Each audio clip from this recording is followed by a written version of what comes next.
लेकिन बेचारों के पास कोई विकल्प नहीं था, उनको उन्हीं बसों में जाना पड़ता था। लेकिन अब पंजाब के अंदर ईमानदार सरकार आ गई है। पहले एक पार्टी की सरकार थी, उनकी तो बसें ही चलती थी, उन बसों से मुनाफा उनको जाया करता था, तो उन्होंने सरकारी बसें नहीं चलने दी। फिर दूसरी पार्टी की सरकार आई, उनका पुरानी पार्टी के साथ सेटिंग थी, उनको भी हिस्सा जाता होगा, उन्होंने भी सरकारी बसें नहीं चलने दी। अब पंजाब के अंदर ईमानदार सरकार है, ईमानदार पार्टी की सरकार है, ईमानदार नेतृत्व की सरकार है। जो काम वो इतने सालों में नहीं कर पाए, हमने 3 महीने के अंदर कर दिया। 3 महीने के अंदर क्या बदला? अफसर भी वही, अधिकारी भी वही, सिस्टम भी वही, ऊपर के नेता बदल गए, सरकार बदल गई, ईमानदार सरकार आ गई, इसलिए लोगों को सहूलियतें मिलने लग गई। मेरे को अभी कैलाश गहलोत जी बता रहे थे, आज जो बसें जा रही हैं उनका इंटरनेशनल एयरपोर्ट जीएमआर वालों ने भी वहाँ पे स्वागत का पूरा इंतजाम किया हुआ है। आज पहला दिन है तो उनका भव्य स्वागत वहाँ एयरपोर्ट के ऊपर भी किया जाएगा। और जैसे ये बसें दिल्ली में एंटर करेंगी तो दिल्ली सरकार की एनफोर्समेंट की टीम भी इनके साथ साथ चलेगी। इनकी हिफाजत के लिए इनको किसी तरह की कोई परेशानी नहीं होनी चाहिए। 16 मार्च को भगवंत जी ने शपथ ली थी, आज 15 जून है, पूरे 3 महीने हो गए।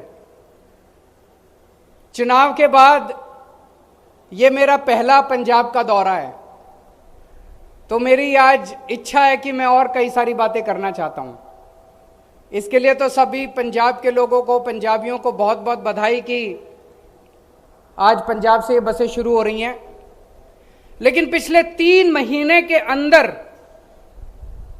जितनी तेजी से और जितने व्यापक, जितने कठोर निर्णय लिए गए हैं, मुझे नहीं लगता 70 साल के अंदर कभी भी इस किस्म के निर्णय पंजाब के अंदर लिए गए हैं।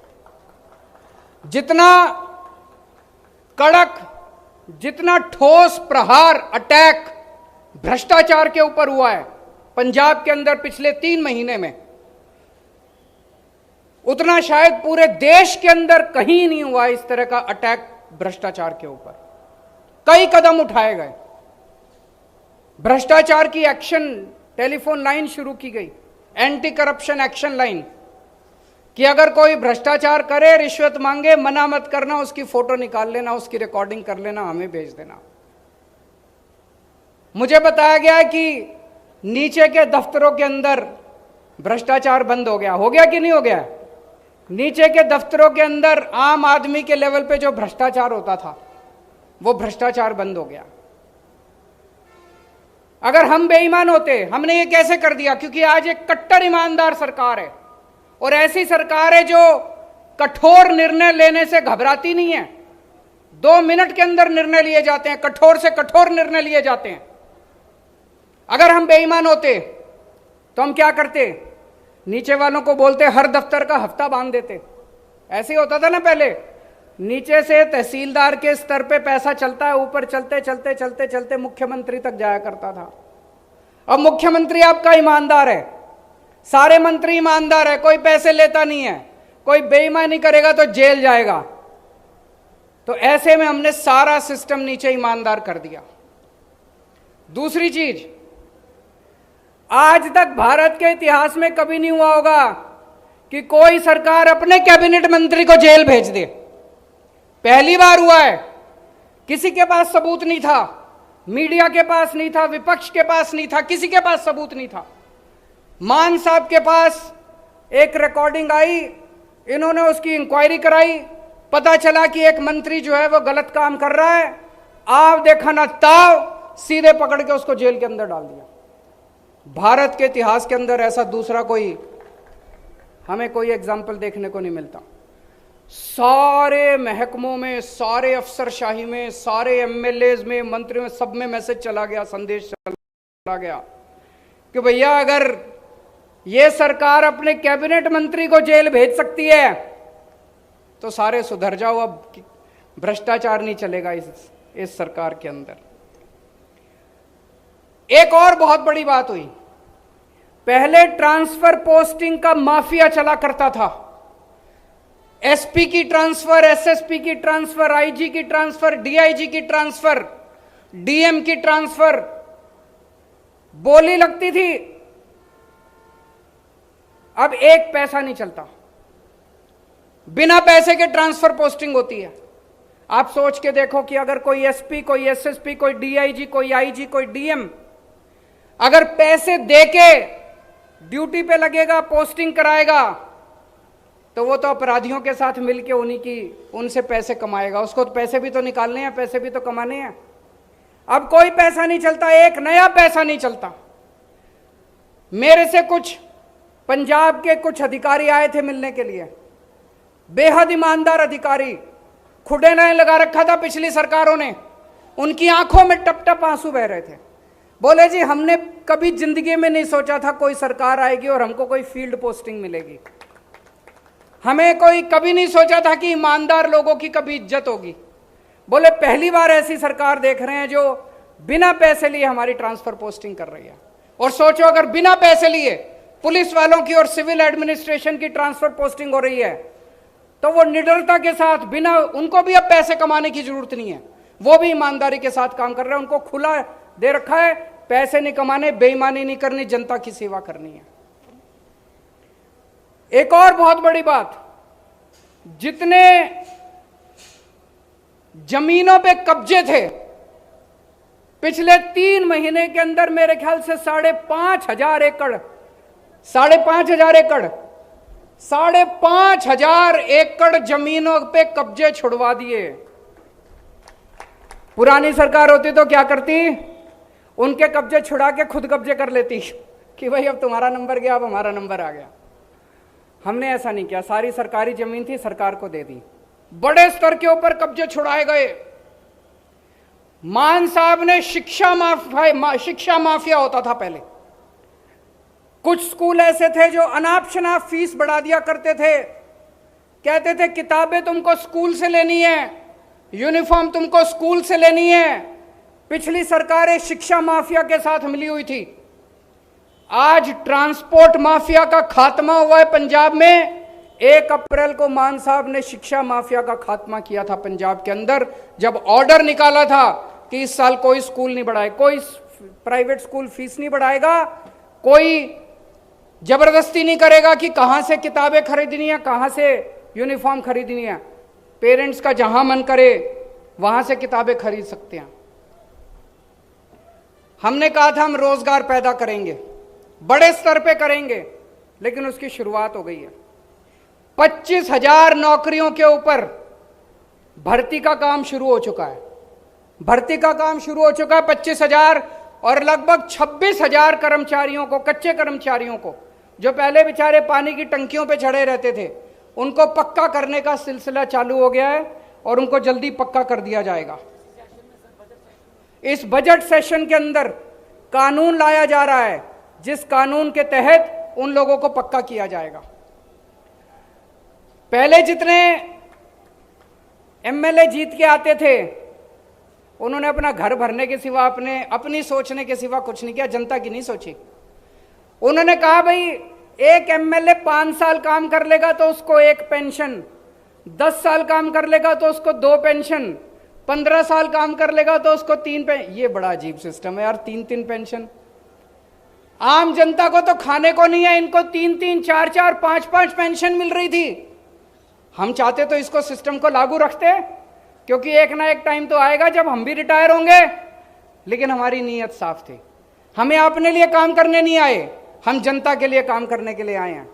ये पूरा पेंशन का सिस्टम खत्म कर दिया। अब चाहे कोई 5 साल काम करे, 10 साल काम करे, 15 साल काम करे, उसको 1 पेंशन मिलेगी। ये कुछ विपक्षी पार्टी वाले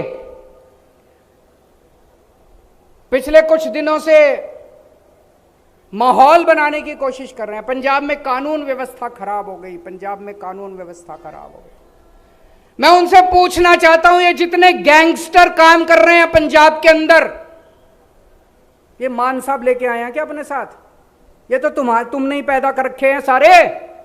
इसके पहले तुम्हारी सरकारें थी, इन्हीं सरकारों ने, इस पार्टी की सरकार ने करे हो चाहे उस पार्टी की सरकार ने करे हो, ये जितने गैंगस्टर घूम रहे हैं पंजाब के अंदर, ये सारे के सारे तुम्हारे पैदा किए हुए हैं, तुम्हारे ही बच्चे हैं ये सारे के सारे। लेकिन अब पंजाब के अंदर दो बड़ी बातें हो गई हैं। आम आदमी पार्टी की सरकार बनने के बाद पिछले 3 महीने में दो बड़ी बातें हुई हैं। पहली, अब इन गैंगस्टर का, पहले जितने गैंगस्टर काम करते थे, जितने असामाजिक तत्व काम करते थे, जितने एंटी नेशनल काम करते थे, उनके बाप सरकार में बैठे होते थे। अब इनका सरकार में कोई बाप नहीं बचा, अब इनको बचाने वाला कोई नहीं बचा, अब इनको पॉलिटिकल संरक्षण देने वाला कोई नहीं बचा।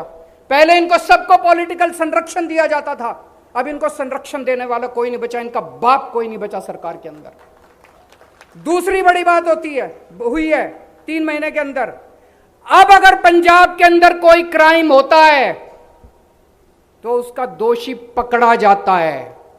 24 घंटे में, 48 घंटे में, 36 घंटे में, 72 घंटे में जो भी क्राइम करेगा वो पकड़ा जाएगा और उसे सख्त से सख्त सजा मिलेगी। पहले क्राइम होते थे, क्राइम पहले भी होते थे, अपराध पहले भी होते थे, पकड़ा कोई नहीं जाता था।